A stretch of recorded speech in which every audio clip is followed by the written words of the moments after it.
好，来继续来看家己有一个牌打卖钱物的头家，伫个门口徛牌啊，写讲歹势，头家是中国东北的人，请莫讲台语。结果引发到争议，这个事件来探烧，所以头家特别铺文来道歉来赔悔，讲因为伊台语听无，惊会造成误会，才会请人客莫讲台语，伊并无恶意。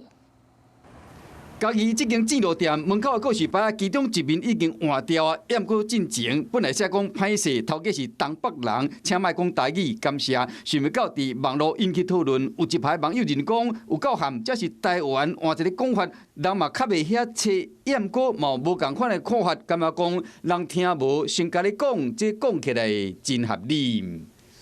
只要能沟通的好啊，你管你讲啥？现在看棒有与没有都无所谓，这只是一个温馨的小提醒啊，应该也没什么。是想要善意的跟客人讲说，我听不懂台语，是这样的而已，就很简单的一个表达。所以他只是说，可能我们这边的人的理解力没有到跟他一样，没有到同步。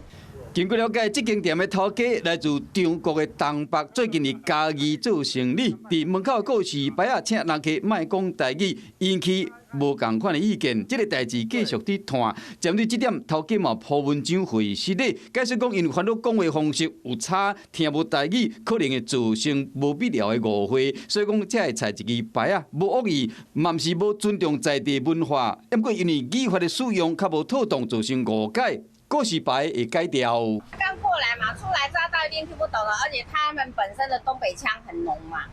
所以我们刚听的时候也是要稍微听一下。那个老板说，就是要先休息个2-3天，等他重新做好招牌，然后再重新营业。业者阁铺文章表示讲，为今日起先休困，整理好了，会阁提供更较好的服务品质。Hello， 我是庄慧琪。想要抢先掌握最及时的新闻资讯吗？赶快订阅、按赞、开启小铃铛，锁定华视新闻 YouTube 频道。